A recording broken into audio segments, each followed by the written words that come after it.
You're watching Tackle Talk Live, a show dedicated to giving you the inside scoop on what's happening on the lakes and waterways of our region, with a primary focus on Sam Rayburn and Toledo Bend. Your hosts, V&M Baits General Manager Kevin Jean and Camus Boats Pro Staffer Steve Graff. Two guys with years of tournament experience with Pro-Am circuits like ABA, BFLs, Toyota Series, and BASS Opens. Anglers willing to share their knowledge and to give you inside information to make you a better angler. So get ready to take some notes and learn exactly how anglers are catching the big stringers right here on Tackle Talk Live. Here are your hosts, Kevin Jean and Steve Graff.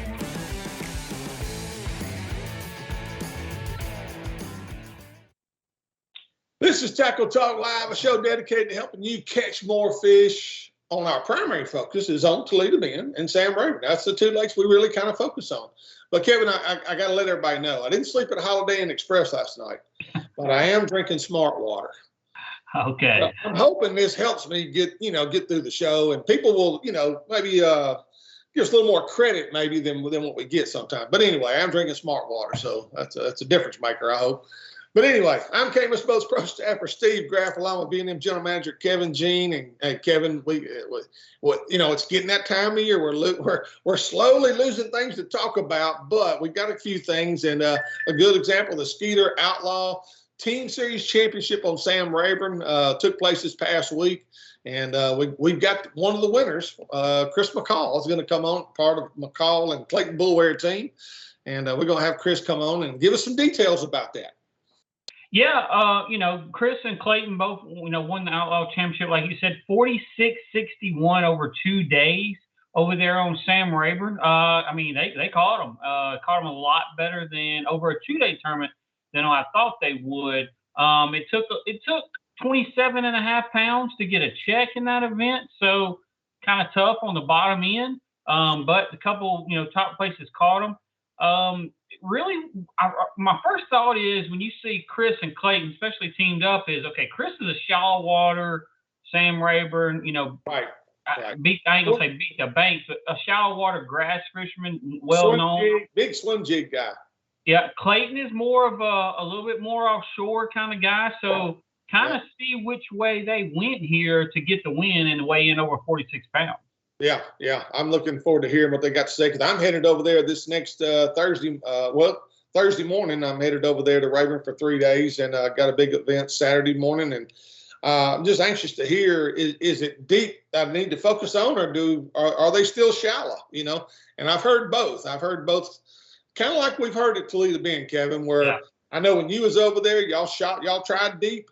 But you had to go shallow to get a limit, and that's, I wonder if that's what's going on at Rayburn as well right now. But anyway, we've got that to cover. We've got BASS Sabine River. Congratulations to Brock Mosley for his first BASS win.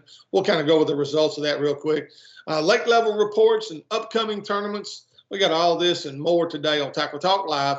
Let's take a real quick break, recognize a few of our sponsors, and when we return, Chris McCall, fresh off their big win on Sam Rayburn. You're watching Tackle Talk Live. Toledo Health is a full-service primary and acute care clinic. Nurse practitioners Jarrett Rule and Melissa Vines bring quality health care that's needed and convenient to the area. Whether it's a stomach virus or a hook in your hand, Toledo Healthcare will try and meet all your healthcare needs. Appointments available and walk-ins are always welcome. So the next time you're feeling down at Toledo Bend, stop by Toledo Healthcare, located on Highway 6, just south of Toledo Town, or you can call 318-508-5323. For all your boating needs, check out Shreveport's newest marine dealer, The Boat Shop. Raymond Kidd and his great staff will take care of all your engine repair needs or anything else that needs fixing. A certified Yamaha Mercury dealer, they carry two of the best fishing boats on the market from Sea Arc and Camus. The Boat Shop is never short on trade-ins, as they're always willing and able to make you the best deal possible. Looking for great boat accessories? They're a full support garment and Minn Kota dealer. So the next time you're in the market for a new or used boat, or maybe you just need to service the boat you have, let the Boat Shop fix you up. To learn more, call 318-402-0399 or go to ShreveportBoatShop.com. The next time you're on I-49 just south of Natchitoches, Louisiana, stop by Cypress Outdoors. A store within a store, Cypress is located inside 3J's four-way. Whether you need gas, food, or drinks, they have it. While you're there, check out Cypress Outdoors and pick up whatever hunting or fishing tackle you need. Top name brands like Strike King, Santones, Pro, or the #1 soft plastics made, V&M. On the hunting side, they carry guns from Mossberg, Winchester, and Remington. Plus, they've got a great supply of ammunition. Let John Abram and his staff show you everything Cypress has to offer. Located just 1 mile east of 127 on I-49 or call 318-238-HUNT. You're watching Tackle Talk Live, a show dedicated to making you a better angler. Now back to the guys with all the inside scoop, Kevin Jean and Steve Graff. This is Tackle Talk Live. Thank you for tuning us in. This segment presented by Toledo Health, the boat shop of Shreveport, and 3J's four-way home of Cypress Outdoors. Exit 127 off I-49. Great selection of bait tackle, as well as a good deli. Crispitos, burgers, chicken, whatever you want, they got it right there. Check it out. 3J's four-way and Cypress Outdoors right there off I-49. And on the Tackle Talk hotline, we have Camus Boats Pro Chris McCall. Chris is this past week they averaged 23 pounds a day over the 2-day total with 46.61. And Chris, man, congratulations to you and Clayton. We know both of you. You well deserved, and two guys I couldn't be happier for. Hey, thanks, Steve. I appreciate it. We had a good weekend. We had a good time, and it's always good to talk to y'all because that usually means that we did something good on the water. There you go. Chris, let's jump right into it. Rayburn's been fishing pretty stingy. If you look back at the Toyota event outside the kid, from New York winning the deal, it's been kind of stingy. Going into this event with practice, how was practice for you guys? Well, you're right. It has been tough. We had a decent branded belt tournament where we finished 9th, and so I had the Toyota the next week, and I thought, man, I'm gonna do good in this Toyota. And then the water came up, and when the water comes up, I get dumber than a box of rocks because if I can catch a fish flipping bushes, I'm gonna go flip bushes. And I flipped bushes in the Toyota till I was blue in the face and couldn't catch a good one, and didn't have a very good tournament. So we kind of regrouped for this one, and this tournament we did good basically on just local knowledge and years of fishing that lake. The water came back down. The fish didn't have as many hiding places for us, and we were able to put something together pretty quick. Clayton had fished the week before and found one place that really kind of paid off for us really good. And then I had found a spot that I didn't realize had the potential that it did, that we caught a 5 and a 3 off of the second day. So it all just kind of came together. Well, and overall, when you were doing your practicing, Chris, what was were you wanting to start out deep? Is that where you wanted to start? Is that where you thought you would win it? Or like you said you went shallow a little bit, but is that how your practice went? You started deep and then had to go shallow? Well, it kind of, we definitely wanted to start deep, since I moved in 2016 and Clayton started fishing with Albert, Albert's kind of, helped Clayton progress into a much better deep water fisherman than I am. And, that's how we definitely wanted to start the tournament out. And it didn't go the way we wanted. Like the morning we took off, like the first 3 places we tried to pull up on, there was a boat. Now, some of them weren't on what we wanted to fish, but, nevertheless, they were there and we weren't pulling in on them. So as necessity, we kind of went to the bank, and we were. I think the first day, Clayton and I were both surprised how good the bite was on the bank. We left our main deal, with about a 14-pound limit, and we had a 3 and a 4 pounder, that we caught on a chatterbait and a yellow magic, and those fish it's hard to cull those fish. So it started out really good. and got the day going. And I'm never opposed to fishing the bank. Yeah. Well, and that's what and Chris, just to be honest with you, that's why I told Steve before the show. I said, I'm going to be interested to hear how they caught him, because I know Chris is, grass, bushes. He wants to go shallow on Rayburn especially. And Clayton has kind of turned into a deep water guy with Albert lately. So I said, man, it's going to be kind of interesting to hear how they caught these fish. Yeah, I mean, when Clayton and I fished together before I moved and he started fishing with Albert, Clayton and I had a lot of success. We were fortunate. We did good in a lot of tournaments. We won a lot of tournaments, and we were grass guys, and we were definitely shallow guys. And then Clayton fished with Albert, and that really upped Clayton's game about being able to do that. And so now it's kind of, I don't determine that we'll ever have the success that him and Albert had fishing together, but it does give us another dimension now where, if it's not, we have the best of both worlds kind of now, because I'm not reluctant to go to the grass or to go to the bushes or whatever I got to do, but it's kind of the best of both worlds. And we were fortunate this tournament that we were able to mix it up, and we caught them doing a little bit of everything. Not one thing was dominant for us. So it kind of junk fishing, which, really fits kind of the way we fish a lot.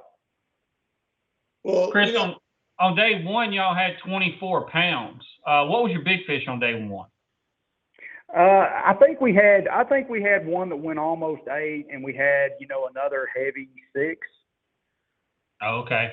Did the 8 come offshore, or did it come up shallow as well?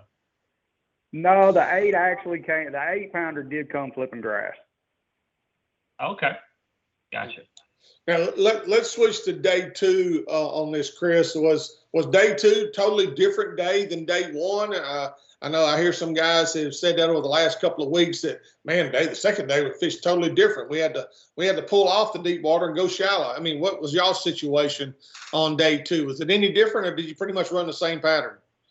No, it was different, and it was kind of weird because we started out the second day, on the bank, and I don't know. Clayton had said something about maybe that end of the upper end had gotten some storms with some thunder and lightning, because the yellow magic bite went to zip on us on day 2, and we ended up catching them on a chatterbait and a sandtone swim jig the second day to fill our limit to start.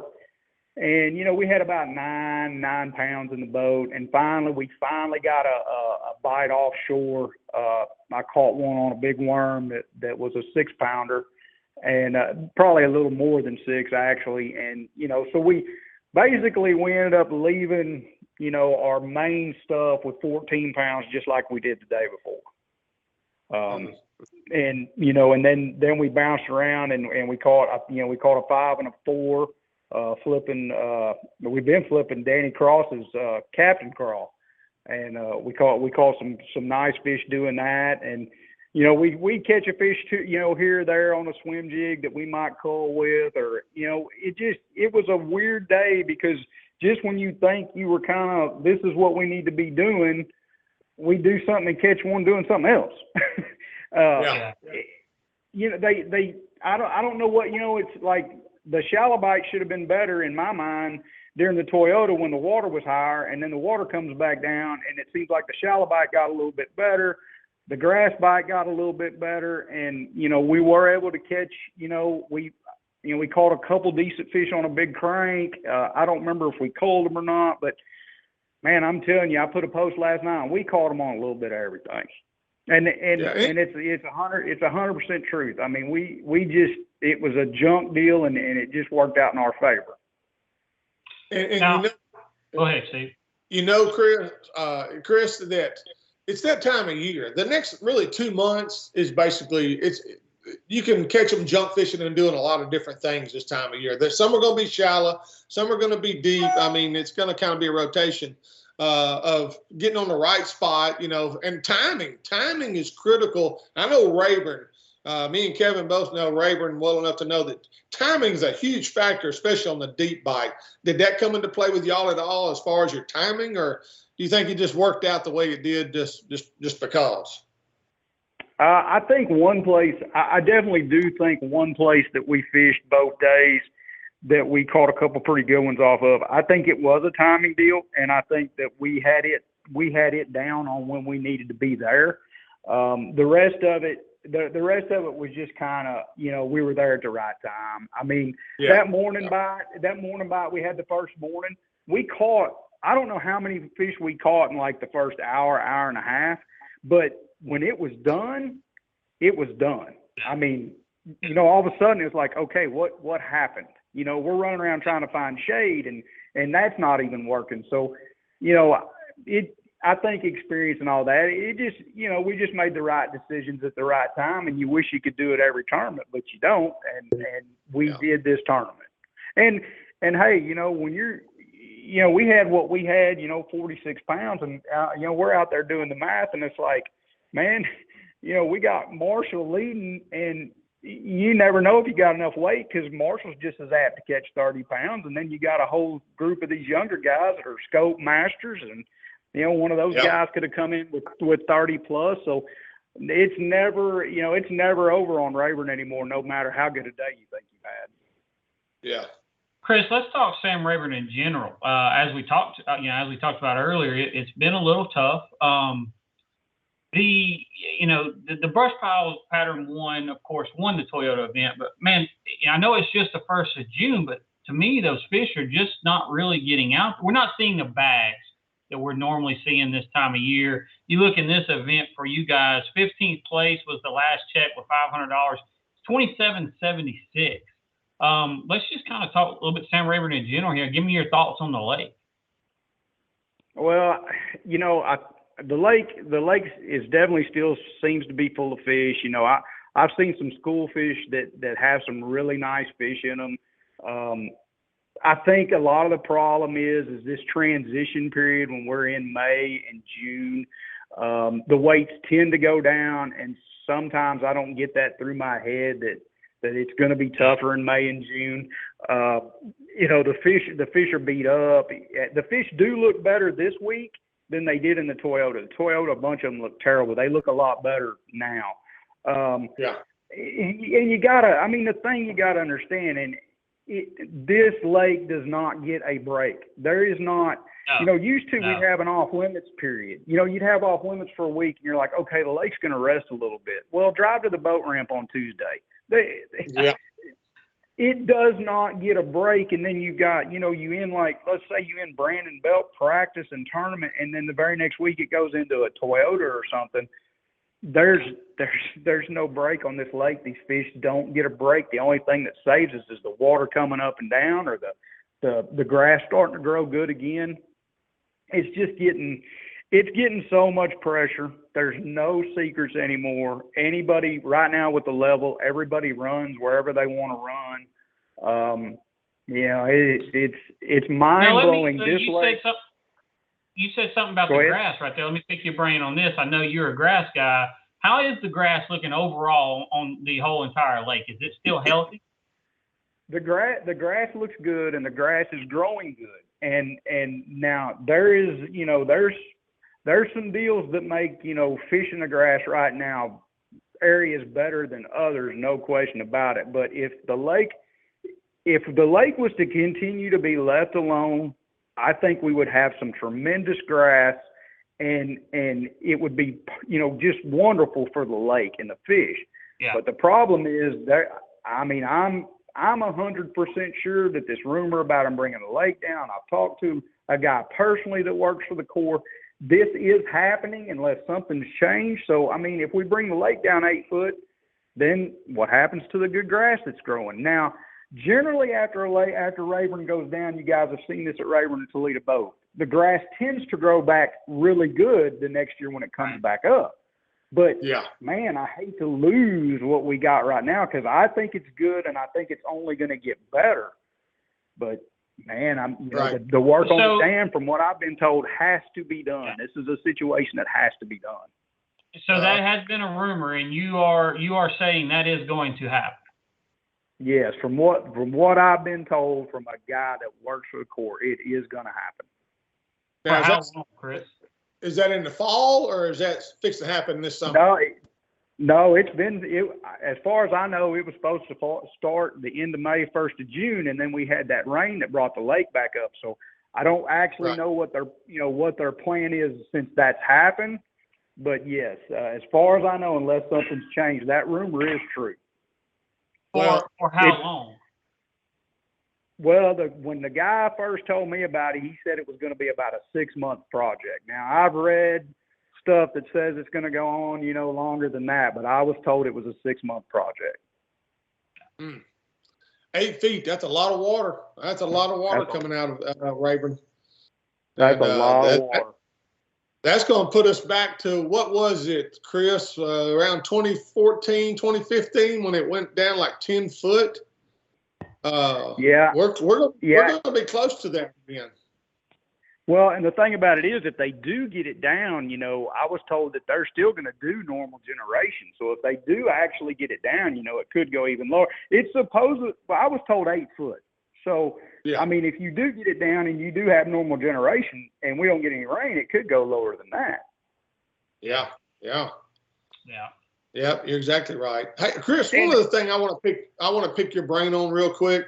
The state of tournament bass fishing right now, a lot of guys there's some organizations out there, and like I said, I did a little research, and there's 18 different circuits, just circuits. We're not talking benefit tournaments, but there's 18 circuits in this Arklatex region, especially East Texas. It's just incredible. How are all these circuits going to survive? And if not, what determines what guys are fishing now? What are they? Are they? Is it the payback? Is it the cost of the tournament? What is the standard rule of thumb in terms of what you're going to fish? I can't figure that out, Steve, because part of it, when I look at it and I see all these tournaments and I see payouts like we had in the TTO Pro Team, and then I see the Brandon Belt payouts, and I'm like, why aren't these tournaments full? Sometimes I'm like, okay, the tournaments that pay out the best for whatever reason don't seem to have the most boats. Now, granted, the entries are higher, but man, it's nice to fish one of those tournaments and finish, 6th or 7th and still come home with $4,000 or $5,000. Right. But yes, as far as the question you're asking, we have a lot of tournaments. There's a lot of incentives to fish a lot of different tournaments. Triple T had the 10-place Angler of the Year payback. Todd Cassadine, Russell Cecil, they just want a fully rigged 518 boat because of that payout. And that's awesome. And then, you got guys that are loyal to Bass Champs. You got the Brandon Belt, which I personally think the Brandon Belt deal is the best deal going. They run it good. They listen to the anglers. If it's daylight at 6:20 and they say we're going at 6:45 on day one, well, they'll switch it around, and on day two, we're going at daylight because they missed what they said on day one. I just think it's very well run. They're putting the money behind it to make it the best tournament trail they can, and I hope more people look at it and support it. I'm sure the like we talked about, forward-facing sonars turning some guys away, I think. The economy, of course, is, what the economy is doing to it. And when you have so many choices, and believe me, when I go to Rayburn and I'm fortunate enough to go and, take off from my business on a Wednesday, Rayburn looks like a Saturday. So it's not that guys aren't going, but I do think a lot of guys are choosing to just go fishing and not fish the tournaments. My business I own here in Kirbyville, I see people going to the lake every day. I see bass boats going by here every day coming from the Beaumont area. And so plenty of guys are fishing. I just don't know if everybody's fishing tournaments and just going fun fishing now. Yeah. Right. Yeah. Right. Can you all survive? Yeah. But the other deal is there's so many more fishermen now too that it seems like there's always enough guys to keep these tournaments going. And the biggest problem you have too is when you have like one trail that seemed to have a lot of that Fisher's of Men that paid $10,000 for first place this year. Well, look how many times they were on some type of other major team tournament because scheduling is so difficult. You know, Yes. if you could do where you had like, you know, maybe a belt on Saturday or a Bass Champs on Saturday and a Triple T on Sunday on the same weekend, that might entice more people to fish because they only got to make one trip to Rayburn if they're coming from out of town. But everybody wants to fish tournaments on Saturday, so you got tournaments competing against each other and scheduling conflicts. Well, yeah, because this year everybody alone, wants a day. the Texas Team Trail was on Saturday, and the Fishers and Men was the same day. Fishers and Men drew more than Texas Team Trail. They both had over 100 boats. I think Texas Team Trail had 100. I mean, anyway, Fishers and Men had like 10 more boats than Texas Team Trail did. Yeah, I saw that. I remember the tournament you're talking about. You know, I don't know. Maybe some of the tournament directors should look at, okay, let's go Monday. If we're going to have an off limits, let's go Monday, Friday off limits, practice on Saturday, and have our big tournament on Sunday. Right. I don't know. There's a lot of things to unfold with all that. That's for sure. You know, I don't know what's going to happen. We'll have to see because there's just, I mean, you can't get a boat ramp on Sam Rayburn for like the next 2 years. Yes, that's right. Well, the other thing we definitely need Toledo to keep getting better and better. You know, if Toledo would get back to its normal self and take some of the pressure off Rayburn, you know, that would help too. Guys have got to start wanting to go on back over there. And, you know, the better that lake gets, the better the grass gets over there. Maybe it'll start to take some relief off this lake. Right. And building 2 new boat ramps on the Texas side. One will be complete by this fall. And the other one is going to be started by this fall. That's going to take a lot of pressure off the other ramps, and it's going to scatter guys out a little bit better and give you more places to launch. Yeah, I mean, what we're feeling here is exactly what guys that live on Chickamauga and Guntersville are feeling. You know, I've traveled all over, and Chickamauga and Guntersville to me are the 2 most pressured lakes I've ever fished. Well, I can now add Rayburn to that list. I mean, those 3, and the common denominator that keeps those 3 lakes good is they have grass. Yeah. And, you know, so that you know, you need it's. I mean, it's just too obvious that you have to have that for these lakes to stay on top of their game as they age. Yeah. Chris, man, we appreciate you, dude. We and again, congratulations to you and Clayton both on a great win. And so we're gonna stay in touch with you, and hopefully we'll have y'all back on again. Hey, man, I appreciate you guys, both of y'all. I know Clayton does too, and y'all keep up the good work. And thanks for having me on. Thanks, Chris. All right, guys. Chris McCall, and we appreciate Chris taking time out of his busy day to join us. And Kevin, I mean, he touched on a lot of good points, both fishing and the future of where we're going, you know, in 2024, what's going to happen, you know. I do know he off the air when me and him were talking today, Brandon Belt, he really feels like that deal is here to stay. You know. Oh yeah, no, I agree 100%. It definitely is, and it's just going to continue to get larger and larger. And Chris is right; they do a great job over there with that. You know, one thing that he talked about, you know, that I was really curious to see, like I told you, how they caught them. And like you said, they caught a fish doing about everything. You know, they caught one out deep, they caught one on the top water, they caught some on chatterbait. You know, they just went fishing. And I think right now, Rayburn, that's what you have to do. It sounds like to me, I have not been over there, but everybody I talk to says you just got to go fishing. You know, it's not full blown summertime mode yet over there. Right. And I'm glad to hear the grass is still healthy.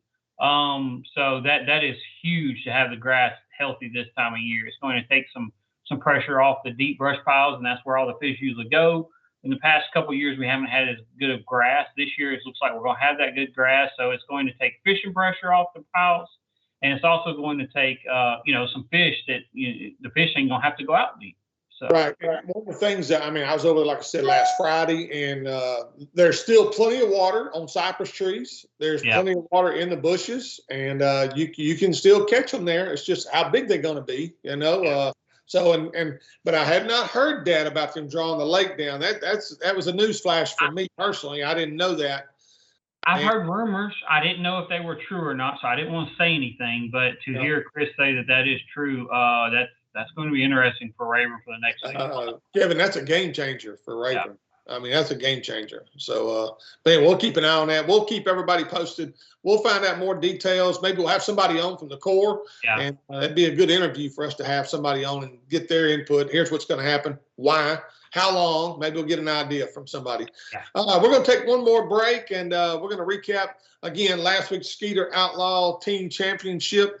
We'll have the final results of that. We've got lake level reports for Toledo Bend, Sam Rayburn, and also upcoming events. All this when we return. You're watching Tackle Talk Live. Are you looking for the finest custom-built rods ever made? Then look no further than Pride Rods. Fishing rods built to last and made in Montgomery, Texas. Constructed by Mr. Billy Kistler with the finest Gary Loomis North Fork composite blanks available. They offer a complete line of both spinning and casting rods for both fresh and salt water. Pride Rods do more than pass the eye test. They excel in performance as well. Ask your local tackle dealer if they carry Pride Rods and pick one up and try it for yourself. You'll see why so many anglers are using Pride Rods. To learn more, go to priderods.com or call 832-418-6040. The next time you're headed for Toledo Bend or Sam Rayburn, stop by Keith's Toledo Bend Tackle. They have an awesome supply of everything you'll need to catch the big ones. Whether your trip calls for bass fishing, white perch tackle, catfish bait, or the ultimate fighting shiners, Keith's Tackle has you covered. Keith and former Elite Series pro Ben Matsubu also have the latest information on what, how, and where you need to be fishing on Sam Rayburn or the Bend. So for all your tackle needs, check out Keith's Toledo Bend Tackle, located just off Highway 21 on the Texas side of Toledo Bend, or call 409-625-0181.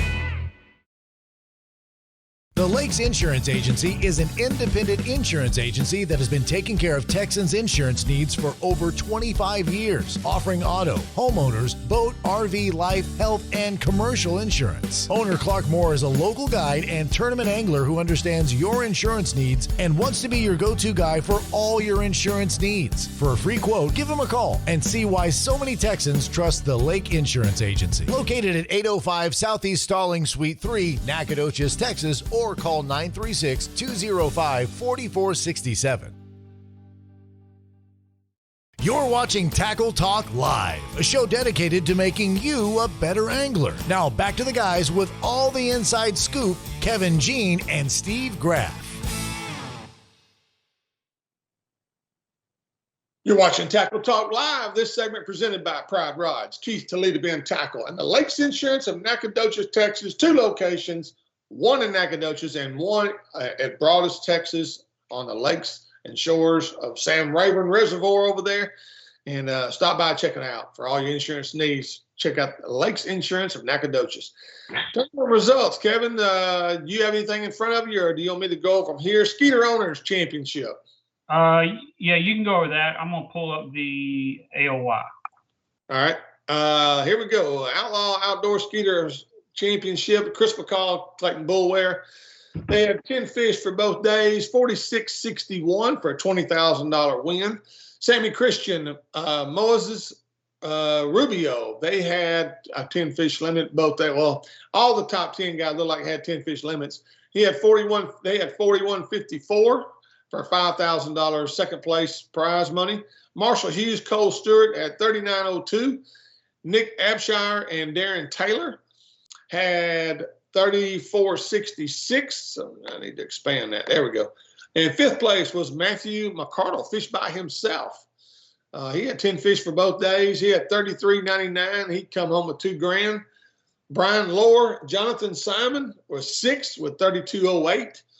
Larry Cotton and Chris Diberdino, they finished seventh with 31.49. Bob Vogt, Andy Vogt, they were eighth with 31.35. Ryan Hightower, Eli Dinger, they were ninth with 30.51. And round out the top 10 was Paul Villarreal.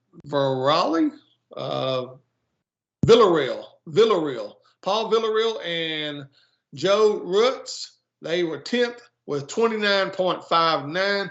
I'm looking down here at the last check was Riley Harris and Chris Bean. They took the last check. They had $27.76 for $500. And so the top 15 guys got paid in this event. And looks like they had a good turnout. So, yeah. And that ended the Outlaw Team Series. That was a championship. So the Outlaw Team Series Team of the Year, Nick Abshire, right down there from Lake Charles, and Darren Taylor. Oh, he's Jasper area over there. But they teamed up, and they were the Outlaw Team of the Year with a total of 1,701 points. Second place, Andrew McCluskey and Corey Hyden. Third place, Larry Cotton, Chris DiBedino. Fourth place, Mark. How do we say Caden's last name? It wasn't Mick. It was Mick. It was Mick. Mark and Caden Mick. There we go. Yeah. Fifth place was John Maddox and Jeff Wise. So that's the Outlaw Team of the Year final standings. Congratulations to Nick and Darren. Yeah, good job. Good job. Let's see here. The BASS Sabine River results. We'll do just mainly because it's BASS. Congratulations to Brock Mosley. And by the way, I will have an interview with Brock on Hooking Up and Tracking Down tomorrow at 12 o'clock noon on Hooking Up and Tracking Down. You can go to our Facebook page and watch it live. But we'll have an interview with Brock at that point and give you an idea of how he won it. But congratulations to Brock. It's his first win.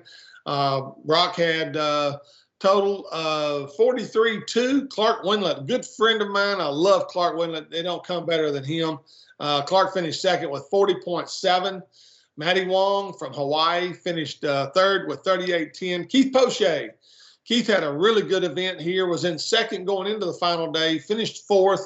Didn't have a great final day. He had 37.11. Keith said he ran out of his fish. He just ran out of fish. There was no excuse other than he said, I did too much, put too big a dent in them for 3 days, and then the fourth day they just kind of played out on him. Hunter Schreirock was fifth with 37.6. Matt Robertson, always entertaining Matt Robertson. He finished sixth with 36.15. Alex Weatherall was seventh with 35.13. Kyle Welsher also had a good tournament. He was eighth with 35.3. Kenta Kimura was ninth with 35.3. And Chad Pipkins was 10th. His first top 10 ever in his Elite Series career, his short career. He had 33.5. So congratulations to all you top 10 guys on the Sabine River. And Kevin, you know, it don't get much tougher than the Sabine River. I mean, it's borderline like Red River. I mean, you catch. Well, yeah, Sabine River in June. I mean, that's a tough time of year. I don't know why they always go there in May and June on the Sabine River. The one year they went like in April, they caught them pretty decent. Well, actually, I heard some interviews. That's why they go there. They want these kind of tournaments. It's good for fans. It's good for the sport. They want them to be a grinder. And even some of the anglers that they interviewed, they love this event for some reason. Yeah, no, I get that. And I like some grinder tournaments myself. I like that kind of tournament. I'll tell you one thing that's not a grinder right now. The Major League Fishing event, day one, started on Cayuga Lake this morning. Oh, Cayuga is a great place to go. Yeah, I mean, they're only in hour two. Kevin Van Dam's leading with 28.01. That's 5 fish. Jacob Wheeler has 24.13. Cliff Pace has 24.11. Cliff was catching them early, really quick early this morning on chopstick. But wow, I mean, again, this is day one, only in the second hour. To make the cut right now, 20th place is 17.04. Right. Cayuga Lake is showing out. Right. But, you know, one of the things I liked about the Sabine River for us in this region, this is what we're used to fishing. We fish these kind of areas like Red River and these backwater areas like that. We fish a lot of that. But the northern swing they're fixing to make, for me, Kevin, as a viewer and a fan, I hate the northern swing. It's boring to watch. They're out in the middle of nowhere catching smallmouth. Well, it's boring to watch. You know, it's boring to watch for you because you don't fish that way. well, it's boring to watch because I don't get to go up there and fish that. Yeah. But it's just not open water, and there's nothing to draw you in really. Well, and that's why Cayuga Lake is one of by far the lakes that I love to watch the most. Major League Fishing Bassmaster. I've always loved Cayuga Lake. That is the #1 lake on my bucket list, just because it's a shallow water deal most of the time, even these largemouth. And say shallow water. When I say shallow water, I'm talking about 10 feet or less. Right. Like this morning, I was watching Cliff. Cliff had a 5'10" largemouth, and then he caught a 5'10" smallmouth. That is and some guys are punching grass, other guys are throwing, some guys are bed fishing, some guys are, out in 10, 12 foot water throwing a spinning rod. But, that is the lake that's #1 on my bucket list that I want to go to, just because of the style of fishing it is. And it has been a hammer. I mean, every time they go there, they smoke them. Even talking to some of the anglers, some of the interviews I saw with these guys, the one thing somebody compared the northern swing to the southern swing, and a northern guy said, we don't have the pressure up there that y'all have down here. So when you go up there, you're going to go catch fish up there no matter what. You're going to catch them. It's just how big they're going to be. They said that's why they like the northern swing the way they do, because it's just a fun place to go fishing up there. Also, congratulations go out to Corbett and Haley Ross. Haley is Corbett's daughter, as they were the East Texas Divisional Champs for the Fishers of Men Anglers of the Year for 2023. Congratulations. I know Corbett's actually fished with me as a co-angler before, but he has his own guide service at Sam Rayburn now and does a great job. If you're looking for a crappie guy, a guy to take you out on the lake and learn some stuff about bass fishing, Corbett is a great angler, does a wonderful job with that. And so congratulations to him and his daughter for winning AOY and for the 2023. Also, Kevin, there was a great comeback on the Texas Team Trail. I've never heard of this before. Yeah. These guys weighed 5 fish on the first day, 5 pounds on the first day. 5 pounds, and then weighed 39.06 on day 2. We're talking Keith and Chuck Cole. And I actually stay at Keith's place over there at Sam Rayburn. When I go to Rayburn, that's his place I stay at. And I was like, I've never heard somebody catching 5 pounds and then go out and catch 40 the next day. That's just incredible. And they won the event with 44.07, collected $42,515. Yeah. Yeah, that's what you call changing it up for day 2. Day 2 is obviously different for them. Yeah. But congratulations to those guys on that trail. And so, Kevin, what we got coming up in June? We just got through the first week. Now we got week 2 coming up in June. I don't know of much other than the Brandon Belt on Toledo Bend. Okay, let me ask you this. What do you know about this it's REEL, United Tournament for June 10th out of Humphrey? That's a big tournament every year. They do a really good job. I think Outlaw Outdoors is going to run it for them this year. They do a really good job with that tournament. It's a really good payout to my knowledge. And it's out of Humphrey Pavilion June 10th. This weekend, the ABA June 10th.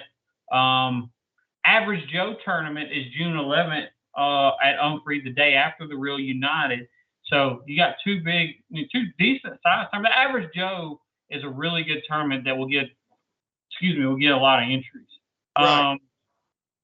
Trying to kind of look through here. Don't really see much else going on Rayburn until BFL Super Tournament August 26th. But yeah, so you got this weekend, the 10th and 11th, and then you'll have the Father's Day tournament on June 17th over there on Sam Rayburn, the Outlaw Outdoors Father's Day tournament. And then Rayburn's kind of done June 17th as far as the bigger tournaments goes until the end of August. And again, you have the Brandon Belt July 7th and 8th on Toledo Bend. So. Right. Also, you've got Skeeter Owners Tournament coming up this weekend, June 8th through the 11th at Lake Fork, Texas. If you're looking to get in that, if you're a Skeeter owner, jump in that and have a good time. That's a good event. And I think they're catching them pretty good at Lake Fork. Johnny Dice, a friend of mine who guides over there, they're catching some fish right now. So that could be a really good event. Yeah, I know they are. Anything else, Kevin? Anything else you need to bring up? Steve, we hit 1,600 subscribers today on Tackle Talk Live. So any of you guys listening, if you have not subscribed to the YouTube channel, make sure to hit the subscribe button and subscribe. We're trying to get to that 2,000 mark as far as subscribers goes. The views is going awesome. We're off the charts on views. But thank you to everybody that has subscribed and has kept following us over the years. we're going to continue to grow this thing, and just want to say thank you as we hit those 1,600 subscribers. And definitely pay attention to our sponsors. Give them your time, give them your support financially, and because without them, we don't have a program. And we appreciate all their support of Kevin and I for what we do here at Tackle Talk Live.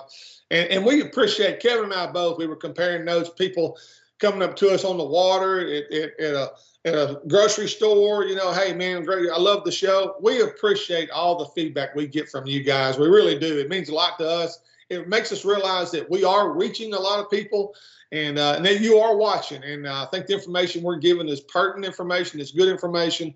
We're not going to try to snow you and sell a product on here. We're here to give you good information that will help you catch more fish wherever you're going, Toledo, especially Toledo being Sam Rayburn. That's our focus. So, but that's it. Kevin, you got anything else? I think it does us for today. We appreciate you tuning us in. Check us out on our YouTube, Facebook, Instagram, or anywhere else you listen to podcasts. If you'd like to become a member of our sponsorship team, please message us on Facebook, and Kevin will make sure to send you a detailed packet. For Kevin Jean, here's truly Steve Graff. Thanks for watching. We'll see you next week with more Tackle Talk Live.